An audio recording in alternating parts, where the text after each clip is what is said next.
The last check-in, Ryan, on Listen Up, presented by Dempsey's in Sportsland. It's Ryan Renner and Phil Becerra.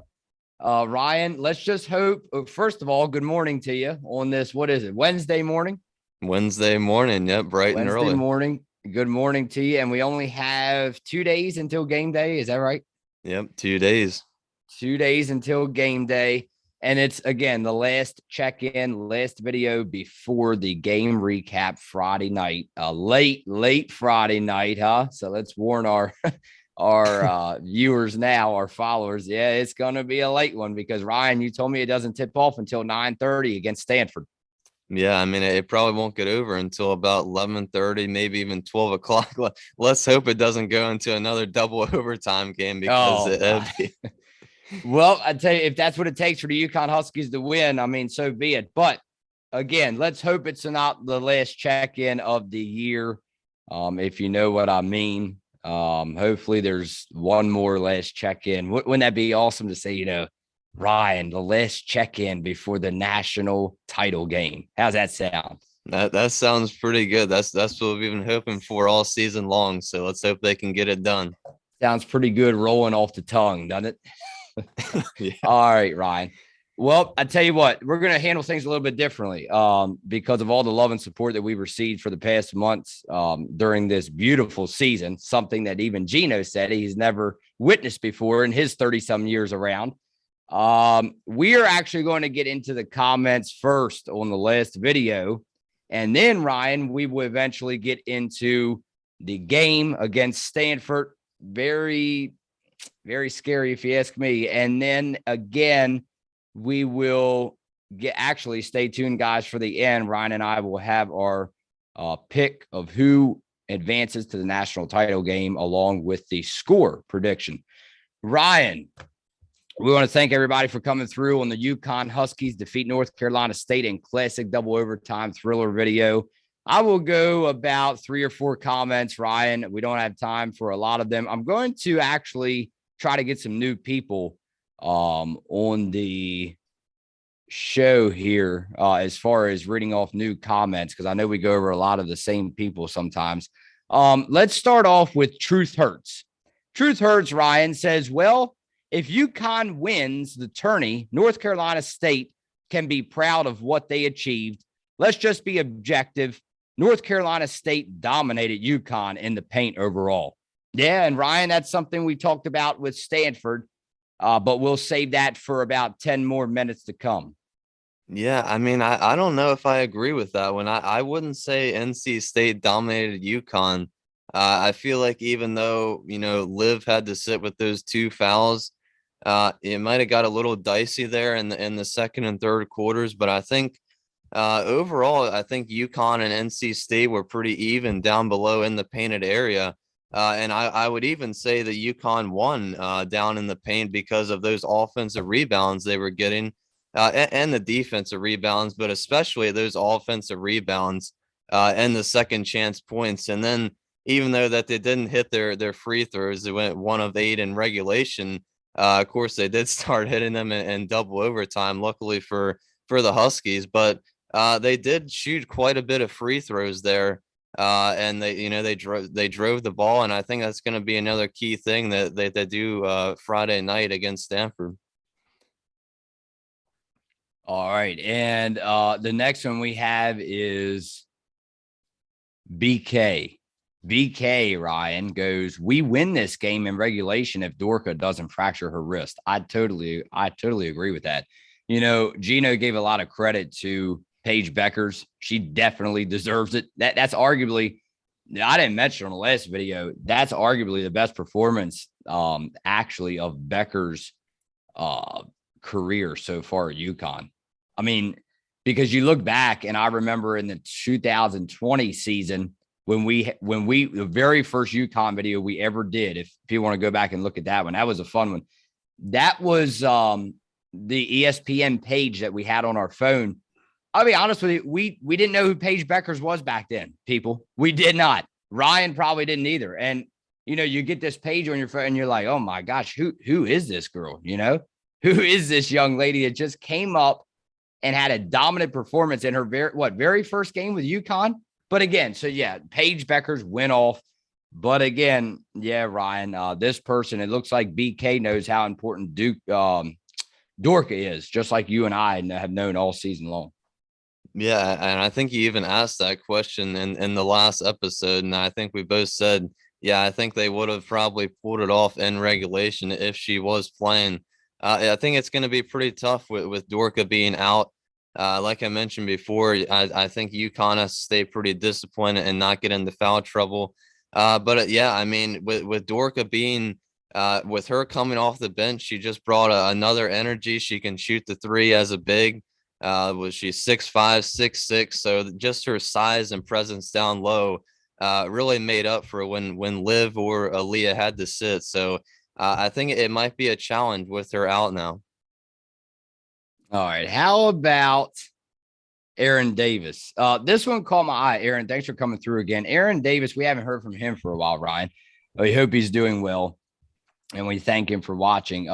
Aaron Davis says DeBerry, and this comment actually caught my eye because of the name DeBerry. We haven't really seen that name that much this season.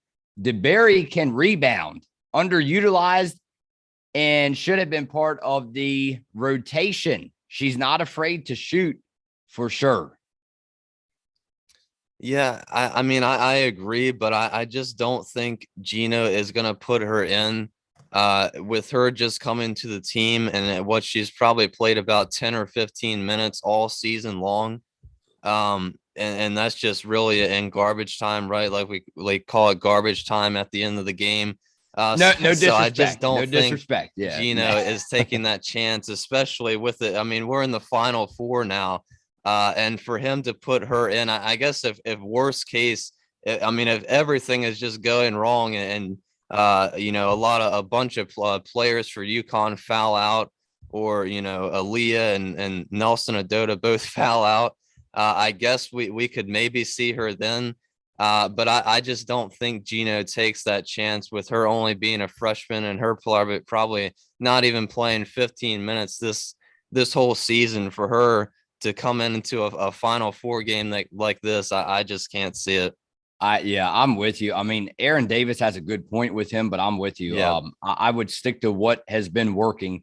We've already Yep. seen the offense. I'm not going to say go as far as struggle when Paige got back, but again, it was not a weight on your shoulders when Paige Beckers returned. But again, it's something different.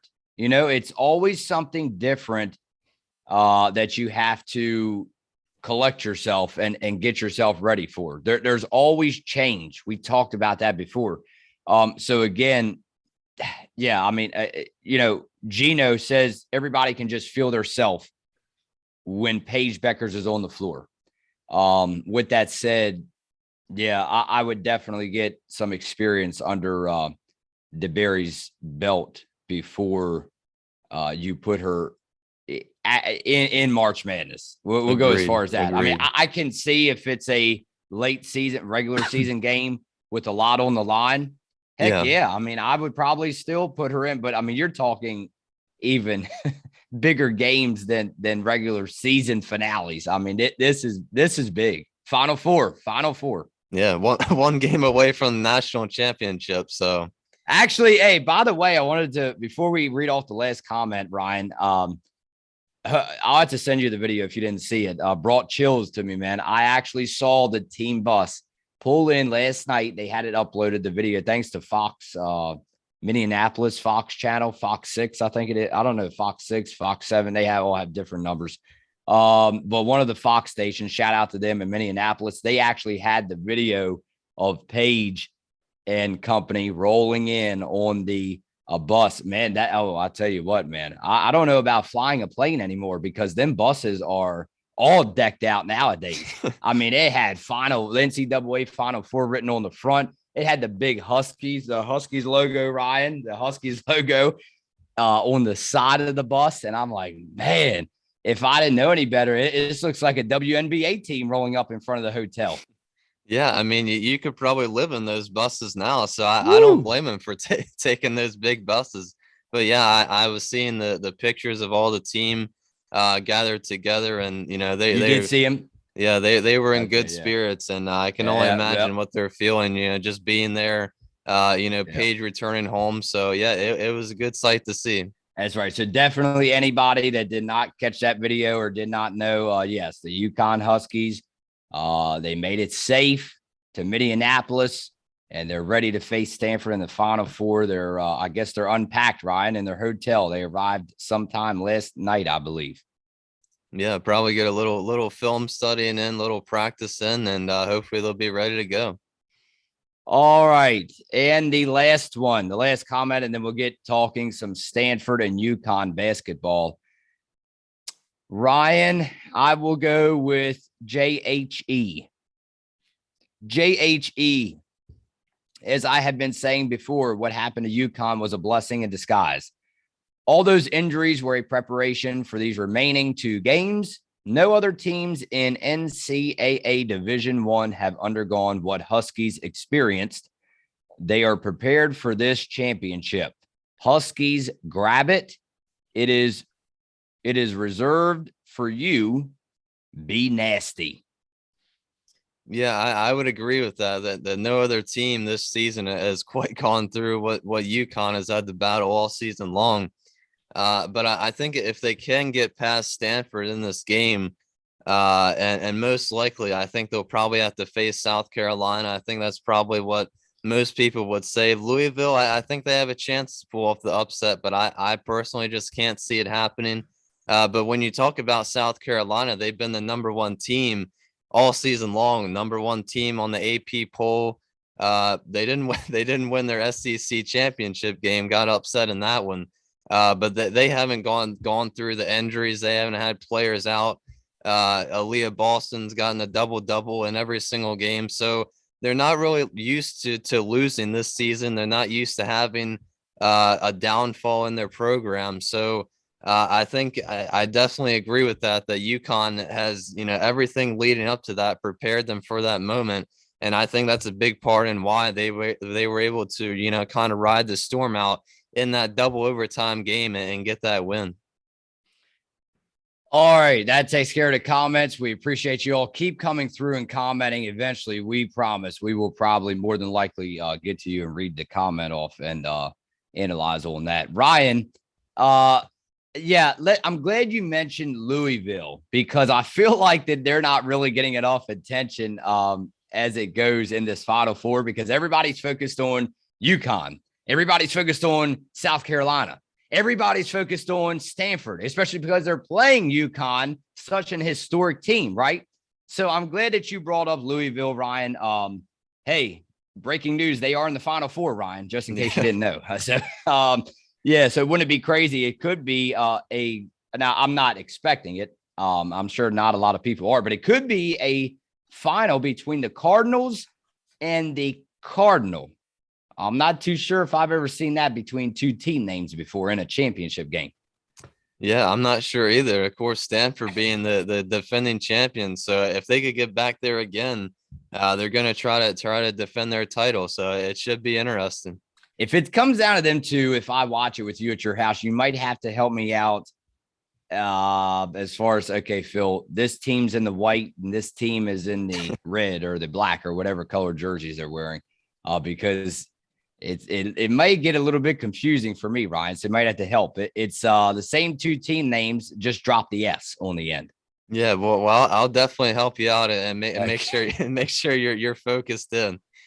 All right. Well, let's hope that's not the case because obviously we're going for UConn.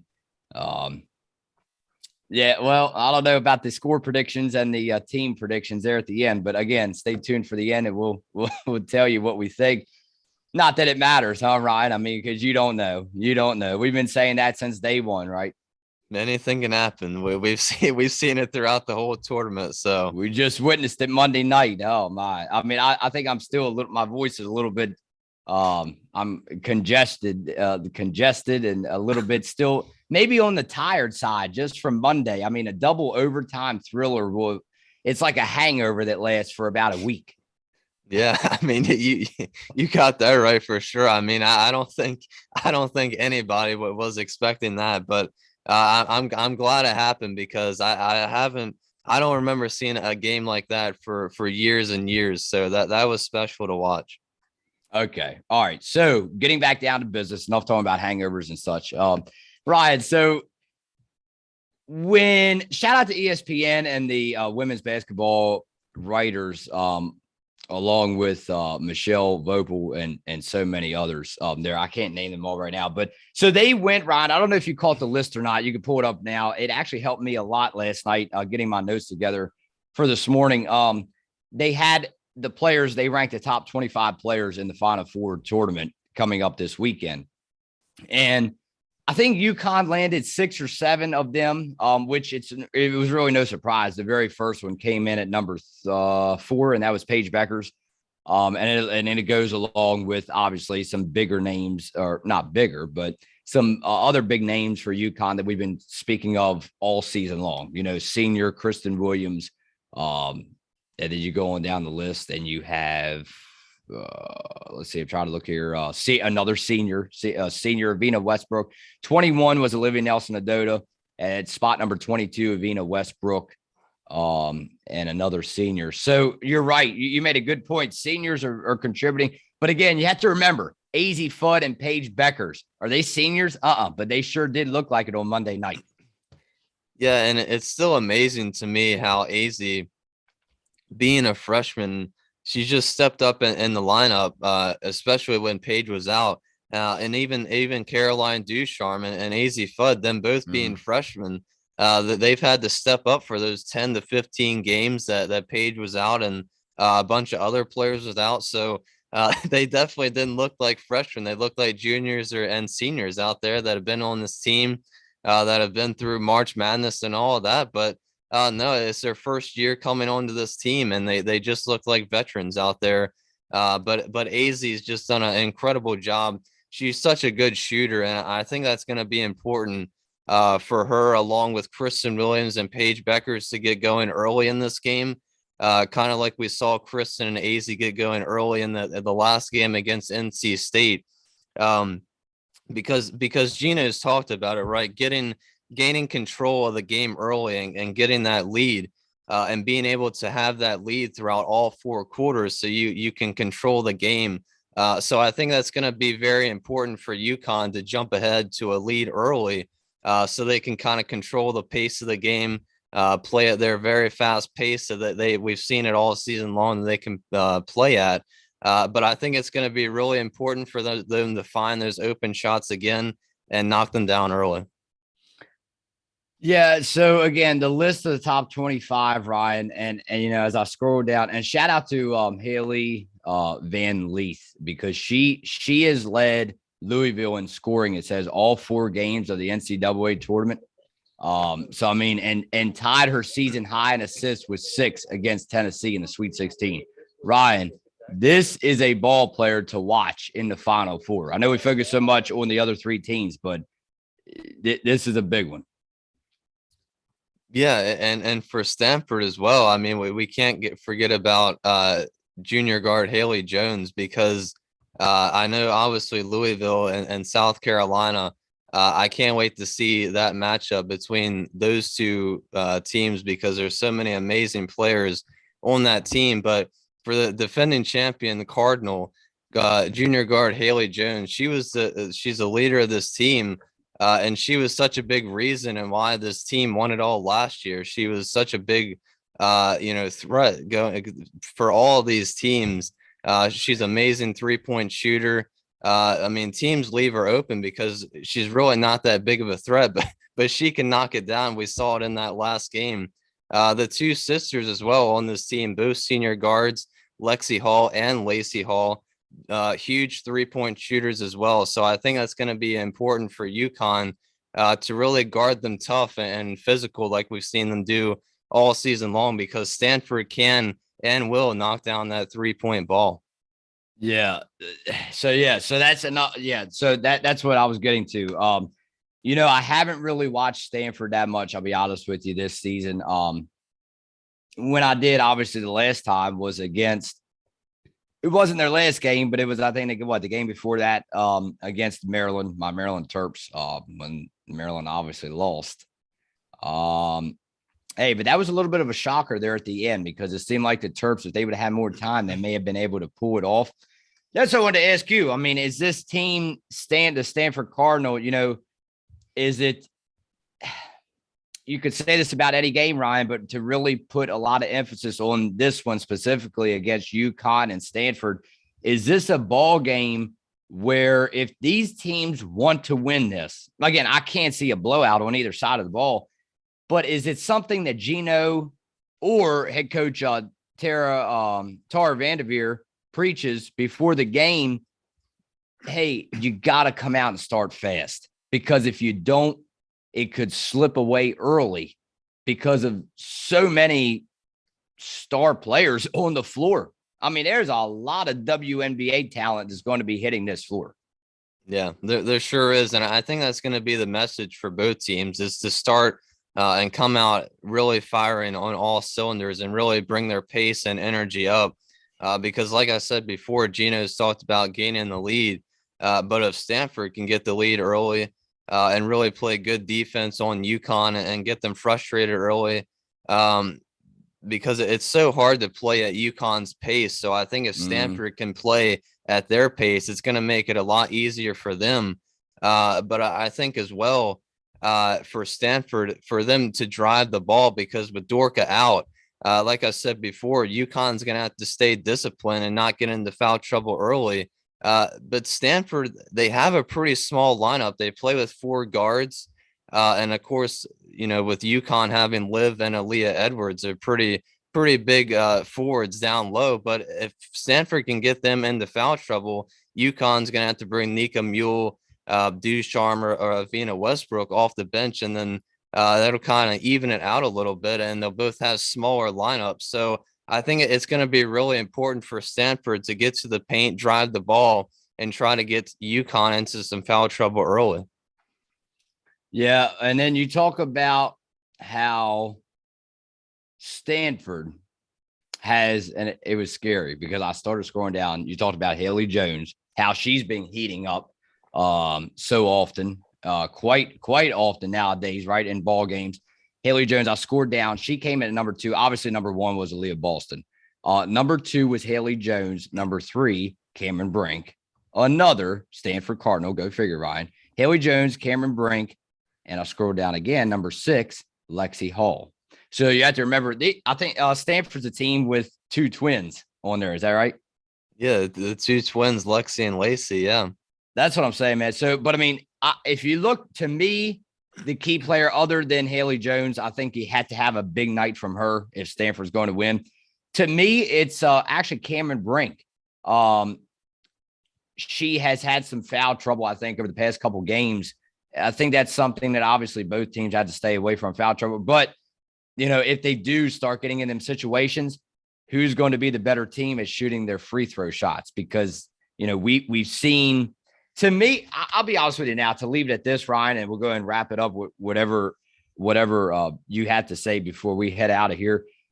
My biggest concern is what we've seen from UConn coming out of the gates in these bigger games, not in the regular season, obviously, but in the bigger games in March Madness, coming out kind of slow, sloppy. I called it sloppy in the last video.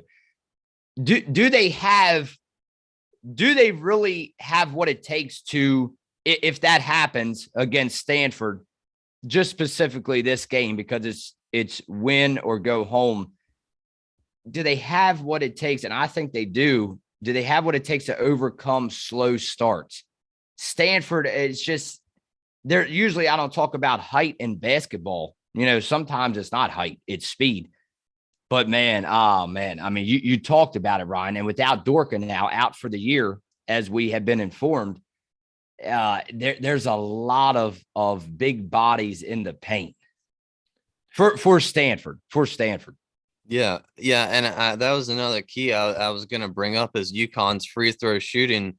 I've talked about UConn staying out of foul trouble, but I think it's also going to be important for the Huskies to attack the basket and try to get Stanford into a little bit of foul trouble. But UConn has to make their free throws, like I already mentioned, 1 and 8 in regulation against NC State. So thank goodness, right? They knocked them down in overtime, but they have to stay focused at the line. But I think also with Dorka being out, I would expect to see Nika Mule get a couple more minutes in this game. Big East Defensive Player of the Year in the regular season. So her energy, I talked about it last video, her energy when she gets off the floor, onto the floor, off the bench, is just incredible. Her defensive effort, it gets the whole team fired up. It gets them going, and they really feed off of her energy. So it's going to be important for the whole team to play tough defense like we've seen throughout the whole entire tournament all season long, because like I mentioned, Stanford, they're a very good shooting team, and they can knock down the threes as well. It's probably your favorite part of the show is comments. Now, this is probably not your favorite part of the show, but I'm sorry, Ryan. We have to go through it sometime or another. Game prediction. You know, I guess you want me to go first, as always, to get the pressure off of you. Yeah, please. Wow. I'll be honest with you now. Usually I don't look at what Vegas says because usually it does not matter, especially during the National Football League season. They're usually wrong a lot. With that said, I did look at the line this time, and I do agree with Vegas. Right now, it's bouncing between even, and it's bouncing between Stanford by 1. I do agree. Very, very close ball game. Ryan, I want to say that the game is going to be decided in regulation. I'm like you. No overtime, no double overtime, right? It's already going to be late enough for you and I. Right now, I believe it's Stanford by 1. The last time I looked. Ryan, it's very tough. It's tough for me to do this.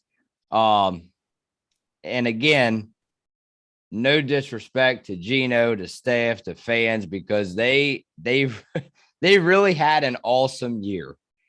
Especially with that double overtime thriller. Nobody can take that away. Once it's a final, nobody can take it away from you. It's a final, right? Ryan, I'm going with Stanford. I'm going with Stanford in the ball game. And I'm going with Stanford 69-68. That's right. Usually Phil, they're not going to believe it. Usually Phil doesn't judge the score off of the actual line. But this time, 2 amazing ball teams. And this time I actually have to go and put the line and put it into my score prediction. And that's just what I did. A 1-point ball game, 69-68. Stanford over UConn. Yeah, I mean, I usually don't pay attention to Vegas at all, or look at any lines as well. But I agree with Vegas that it's going to be a close game. I think that's kind of what everybody expects. I don't think anybody is going to say this game is going to be a blowout. It's two very good teams. And let's just say now, I understand this team has been great without Paige Beckers on the floor, but I have a strong feeling, Ryan, no disrespect to any of the other UConn Huskies players, because they've done a great job stepping up when Paige has been out. I'm not saying it's Paige Becker's team, because you said it right. It's Gino's team. But I'm afraid if Paige Beckers cools off, and surely know what I mean by cools off, it's not going to look pretty. They need Paige Beckers in this ball game. Mark my word. Yeah, they definitely do. They need another performance that she pulled off in the second half in the double overtime game against NC State. I guess I had to give my prediction. I'm gonna go with UConn. The whole week leading up, as soon as Dorka went out, I was gonna go with Stanford, but the more I looked at Stanford's lineup, and I realized that UConn matched up with them fairly well. Stanford's not really a big team. Yep. They have Yeah. 4 guards, and Cameron Brink is 6'4", 6'5". But Aaliyah Edwards and Nelson Adota are 6'5", 6'6" as well. So I think UConn matches up with them very well. I think it's going to be a very close game for all 4 quarters. But I think UConn has the experience. Stanford has the experience, but UConn also has the experience to get it done. 2 legendary coaches in this game. I'm going to go UConn 75-71. 75-71. Wow. Well, Ryan, I'm glad you pointed out the coaching, because guess what? It is. We talk about the players going against each other. How about these 2 head coaches going against each other? This is something you rarely see in sports. It's going to be a terrific night in basketball once again. You have the coach that passed Pat Summitt on December 15th of 2020 for the most wins in women's college basketball history in Tara Vanderveer against, all I have to say is his name, Gino Auriemma. And it's the UConn Huskies taking on the #1 Stanford Cardinal, a trip to the national championship game, Ryan, on the line. For Austin and Anita, I'm Phil Becerra and Ryan Renner. You've been watching Listen Up, presented by Dempsey's and Sportsland. Ryan, I'll see you on a very, very nail-biting Friday night.